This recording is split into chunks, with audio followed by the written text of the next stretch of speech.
বন্ধুরা প্রায় 8 থেকে 10 কিলোমিটার উপরে কিন্তু আমরা উঠতেছি। সন্ধ্যাও নেমে আসতেছে কিন্তু আমরা ঘরের কাছে চলে আসলাম। তাশি মুসলিম, ও আসসালামু আলাইকুম। এই যে দেখুন হঠাৎ করেই মুসলিম একজন আমাদের চাইনিজ মানুষ দেখা হয়ে গেল, সালাম দিল। ও মাই গড, ওয়ালাইকুম আসসালাম, মাশাআল্লাহ। নিশি সিনজিয়ান রেন? ও উনি হচ্ছে সিনজিয়ান রেন। এই হচ্ছে আমাদের মুসলিম ভাইটি। মুসলিম সে যে দেশেরই হোক না কেন, এটা একটা শান্তি লাগে। আর চাইনিজ মুসলিম দেখলে তো আমাদের অনেক ভালো লাগে। হ্যালো বন্ধুরা, welcome to go server daily. আজকে চায়নার প্রায় 10 কিলোমিটার উপর থেকে আপনাদেরকে স্বাগত জানাচ্ছি। এই জায়গাতে একজন মুসলিমের সাথে হঠাৎ করেই দেখা হয়ে গেল, শান্তিতে মনটা জুড়ায়। আর এইখানে এত সুন্দর প্রাকৃতিক রূপ, আপনারা হারিয়ে যাবেন। আর এই পাহাড়ে কিভাবে উঠলাম, টোটাল জার্নিটা আপনাদেরকে একটু দেখাবো, তারপর নিয়ে যাব মেইন গন্তব্যে। আর এখান থেকে ভিউগুলা একেবারে কল্পনার মতো, স্বপ্নের মতো মনে হচ্ছে যে আলহামদুলিল্লাহ, আল্লাহ এই পৃথিবীটাকে কত সুন্দরভাবে যে সাজাইছে, এটা দেখলেই মানে আল্লাহর প্রতি একটা সন্তুষ্টি মন থেকে চলে আসে। সো সাথে থাকুন, শেষ পর্যন্ত দেখুন। অবশ্যই একটু লাইক, কমেন্ট, সাবস্ক্রাইব করে দিবেন, তাইলে একটু খুব ভালো লাগে। বন্ধুরা, আমরা কিন্তু ড্রোন উড়ানোর জন্য চেষ্টা করছিলাম, অনেক উপরে উঠায় ফেলছি। তারপরে শুনতে পারছি যে এখানে চায়নাতে এমন কিছু লুক্রেটিভ বা এমন কিছু রেস্ট্রিক্টেড কোম্পানি আছে এই এরিয়াতে, যার কারণে চাইনিজরা প্রকাশ করতে চায় না এই কোম্পানিগুলো কোথায় আছে। তার জন্য কিন্তু ওই যে এখানে যারা গার্ড আছে বা পুলিশের দায়িত্বে আছে, তারা আমাদেরকে বলছে যে ঠিক আছে, ড্রোনটা উড়ানোর দরকার নাই। তারপরেও বললাম যে আমরা বাংলাদেশ থেকে আসছি, তারপরে কিছুটা ড্রোন শট আমরা নিতে পারছি। এই যে দেখুন, ছোট বাচ্চারা কিন্তু এখানে খেলাধুলা করছে। হ্যালো, নি হাও। বাচ্চা ওইটা যে দেশেরই হোক না কেন, চাইনিজ হোক, বাংলাদেশি হোক, আমেরিকান হোক, সবাই কিন্তু দুষ্ট। এখন আমরা কিন্তু সুন্দর জায়গাটাতে কিন্তু চলে যাব। এই যে দেখুন কত সুন্দর একটা জায়গা, এখানে আবার নারীরাও আসছে ঘুরতে। আর এই জায়গাগুলো হচ্ছে যে চায়নার সবচেয়ে টুরিস্ট অ্যাট্রাকটিভ জায়গা। পাহাড়ের মধ্যে কত সুন্দরভাবে তারা কিন্তু সিঁড়িগুলা করে রাখছে। উপরটা কত সুন্দর, ফাহিম ভাই আর আমি আজকে এক্সপ্লোর করব। আর ফাহিম ভাই থাকার কারণে কিন্তু আমি অনেক সাহস পাই, আমার ব্লগগুলো কিন্তু এখন অনেক দূর দূরান্ত করতেছি। আর এই জায়গাগুলো চাইনিজ অনেক লুক্রেটিভ জায়গা, যেখানে সবাই চাইলেই ব্লগ করতে পারবে না, এর জন্য অনেক পারমিশন নিতে হয়। আপনারা যদি আসেন অবশ্যই পারমিশন নিয়ে কিন্তু এখানে করতে হবে। আর চাইনিজ সরকার সবার জন্য ট্রেকিং করার জন্য কত সুন্দর ব্যবস্থা করে দিছে, মন্দিরের মতো কিছু একটা আছে। এখানকার ছোট বাচ্চারা কিন্তু এখানে ঘুরতে আসছে। হ্যালো, নিহাও। তাদের সোমা ও ওমেনশি মংজিয়ালাগু রেন মংজিয়ালাগু ও ওমেনশি হারবিন গঙ্গে তাশে শেষং। ও ওয়ালাইকুম আসসালাম। মুসলিম, ওমেনশি মুসলিম, নিশি মুসলিম। ও ওয়ালাইকুম আসসালাম। মাশাআল্লাহ মাশাআল্লাহ। এখানে এসে তামেনশি মুসলিম। ও ওকে ওকে ওকে। নিদা হাইজি চিকা তাশি মুসলিম।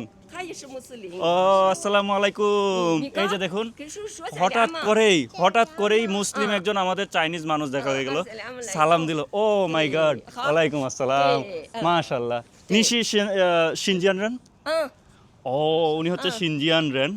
দেখুন এই যে আমাদের মুসলিম, এই হচ্ছে আমাদের মুসলিম ভাইটি। মুসলিম সে যে দেশেরই হোক না কেন, এটা একটা শান্তি লাগে। আর চাইনিজ মুসলিম দেখলে তো আমাদের অনেক ভালো লাগে। ও থ্যাংক ইউ ভেরি মাচ। ওরা কিন্তু এই পাহাড়ের উপরে আসছে।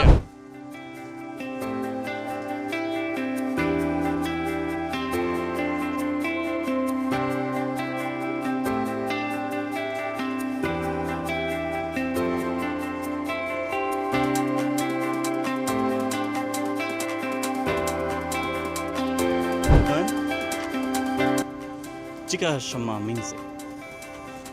这个地方什么名字？公园。哦，你的孩子？哦，cute একটা বাচ্চা। ও很漂亮。So 你是深圳人吗？ No, Qinghai. 青海，青海附近深圳। তারা হচ্ছে ব্যস্ত সন্ধ্যার জন্য। ওকে, শেষে বাই বাই। এই জায়গাতে এসে ওদের সাথে একটু কথা বলে আমি একটু জানার চেষ্টা করলাম এই পার্কের নাম কি। আর এখানে দেখুন এত উপরেও কত সুন্দরভাবে পাথর, তারপর সব কিছু অর্গানাইজড করা।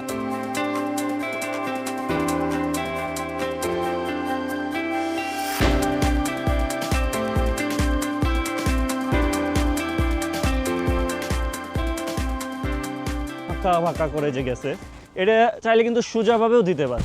টুরিস্টরা যত বেশি এই এলাকাতে আসবে তত বেশি কিন্তু তাদের অর্থ ইনকাম হবে। তার জন্য যদি একটু সৌন্দর্যের পিছনে যদি টাকা খরচ হয় তাহলে ক্ষতি কিসের? চাইনিজ সরকার কিন্তু টাকা এমনি খরচ করবে না, টাকা যেখানে খরচ করবে এখান থেকে টাকা বের করে নিয়ে আসবে। আমরা চাইলে কিন্তু আমাদের বান্দরবন, সুন্দরবন, তারপর রাঙ্গামাটি, এই জায়গাগুলোতে কিন্তু আমরা অনেক সুন্দরভাবে টুরিস্টদেরকে অ্যাট্রাক্ট করার মতো মানে প্লেস তৈরি করতে পারি। কিন্তু আমাদের দেশের ধান্দাবাজ সরকারগুলা, এমপি মন্ত্রীগুলা, ওরা এরকম করবে কেন? এরা এই লাইনটা সোজা করে দিবে, বাকি টাকাটা পকেটে ঢুকায় ফেলবে। এই ধান্দাবাজগুলার জন্যই কিন্তু এই দেশটা উন্নত হয় নাই। আমাদের দেশে যদি চিন্তা করেন, রাঙ্গামাটি, বান্দরবন, সুন্দরবন, এই জায়গাগুলো এত সুন্দর।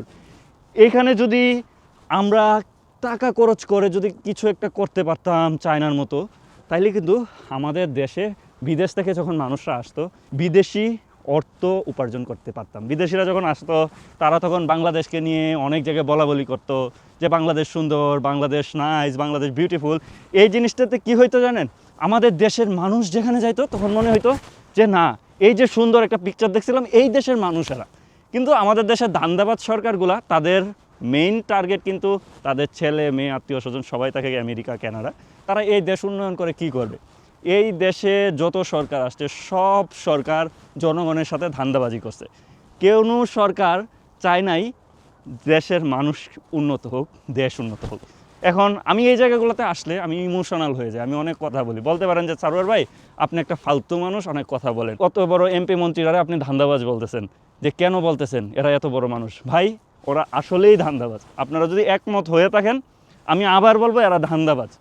কারণ আমরা বিদেশে ঘুরি, বিশেষ করে আমি তো দেশ বিদেশে বিভিন্ন জায়গায় যাই, ওইখানে দেখার চেষ্টা করি যে একটা দেশের সরকার যদি চায় এই দেশটাকে উন্নয়ন করে ফেলা সম্ভব। কিন্তু আমাদের দেশের ধান্দাবাজ এমপি মন্ত্রীগুলো তো তা চায় নাই। তাহলে আমি কি বলবো না, আবার বলবো ধান্দাবাজ। আপনারাও যদি আমার সাথে একমত হন, আপনারাও কমেন্টে জানান এবং কমেন্ট করেন যে আমাদের দেশের এমপি মন্ত্রীরা ধান্দাবাজ।